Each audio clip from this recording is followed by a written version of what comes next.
Vamos a hablar de estos fenómenos extremos y cómo se vislumbra el futuro cercano. Estamos para eso con el climatólogo Raúl Cordero de la Universidad de Santiago. Gracias, Raúl, por acompañarnos. Hola, ¿qué tal? ¿Cómo están?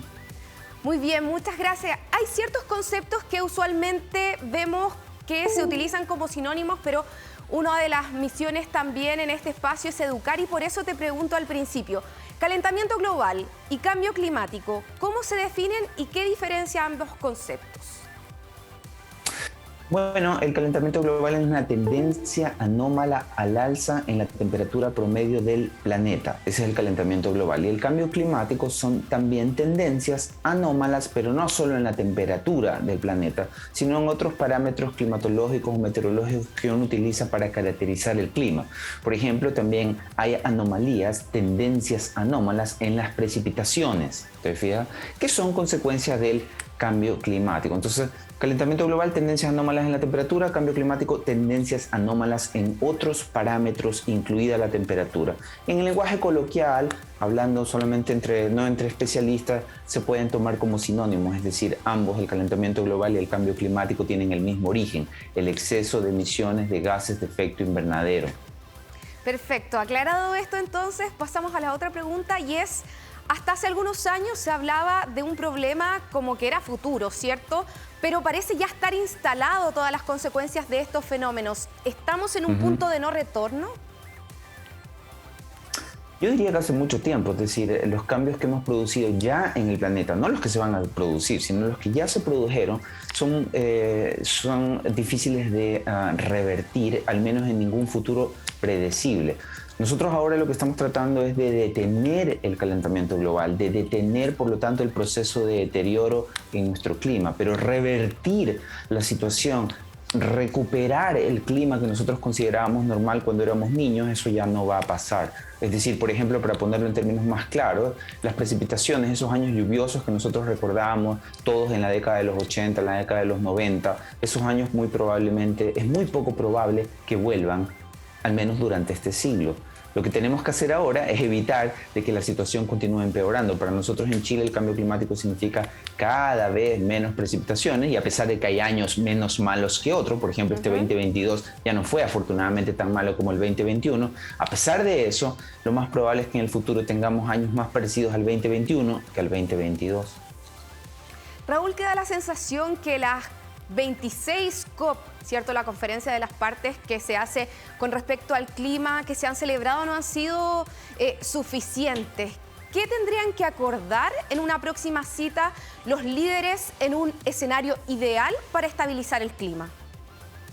En estricto rigor, lo que había que acordar ya se logró acordar en las últimas COP, sobre todo a partir del 2019. Los países se han comenzado a comprometer prácticamente en cascada. Comenzaron los países nórdicos, luego le siguió la Unión Europea como conjunto, y luego prácticamente todos los países relevantes del mundo, incluso los grandes productores de petróleo, ya se han comprometido con alcanzar la carbono neutralidad a mediados de siglo o un poco después. Lo ideal es que para limitar el calentamiento global a 2 grados, fíjate que el planeta solo se ha calentado 1 grado, y con 1 grado tenemos un montón de problemas. Con 2 grados vamos a tener muchos más problemas.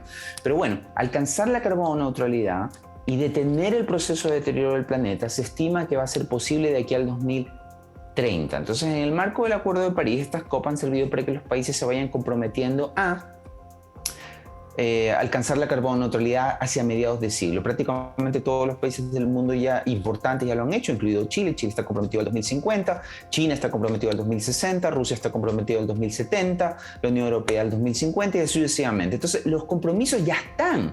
El problema es que diera la impresión de que no se van a alcanzar a cumplir esos compromisos. Entonces, ya no es tiempo de hablar, ¿te fijas?, de discutir, de acordar cosas. No, ahora es tiempo de la acción. Necesitamos que esos compromisos se cumplan, y en paralelo, como estamos conversando de que todo va a suceder de aquí a mediados de siglo, en paralelo hay montones de problemas que no vamos a poder evitar. Esos problemas son los eventos extremos. Nosotros nos va a seguir golpeando la sequía, a los europeos les van a seguir golpeando los incendios forestales avivados por estas extraordinarias olas de calor, y así sucesivamente en cualquier país del mundo hay eventos extremos. Entonces tenemos que discutir en paralelo ¿Cómo vamos a financiar la adaptación? Es decir, ¿cómo vamos a financiar la infraestructura necesaria para sobrellevar estos graves problemas?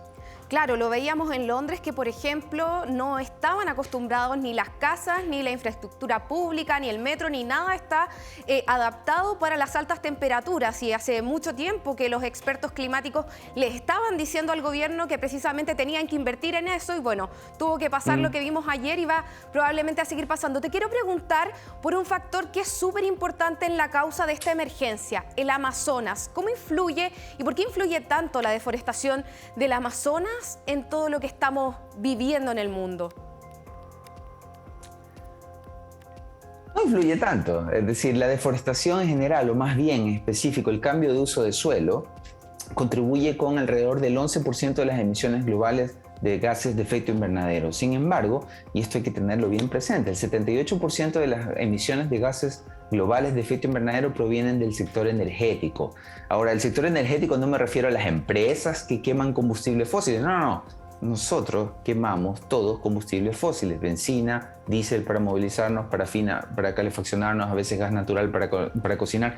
Todo ese combustible fósil debe desaparecer de nuestras vidas y debe desaparecer tan rápido como sea posible. De ahí, del uso que los humanos a nivel doméstico e industrial hacemos de los combustibles fósiles, es que proviene el 78% de las emisiones de gases de efecto invernadero. Eso no significa que la deforestación, por ejemplo, del Amazonas, en particular el cambio de uso de suelo, no contribuya. Sí, contribuye con el 11% de las emisiones de gases de efecto invernadero.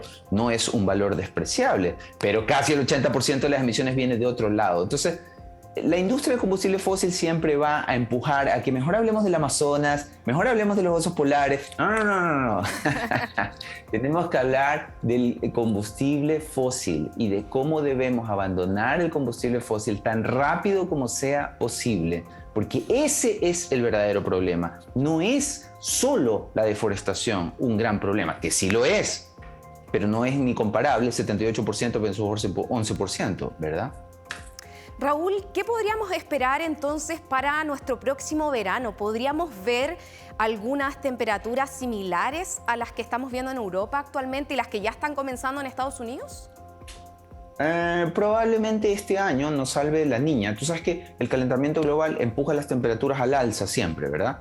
Pero a veces hay oscilaciones en el clima que son naturales, que moderan o empeoran la situación. Entonces, por ejemplo, a nosotros los que vivimos en la costa oeste del Pacífico de América nos golpea mucho o nos afecta mucho las oscilaciones en la temperatura superficial del Océano Pacífico. A veces está muy cálido, el Niño, a veces está muy frío, la Niña. Entonces, en este momento, la temperatura superficial del Océano Pacífico está fría, es decir, estamos atravesando por la Niña. La Niña tiene un efecto moderador en las temperaturas máximas. ¿Qué significa eso? Que el próximo verano, obvio que va a ser calor, es verano, pero va a ser menos caluroso, muy probablemente, de lo que sería si no estuviese presente la Niña.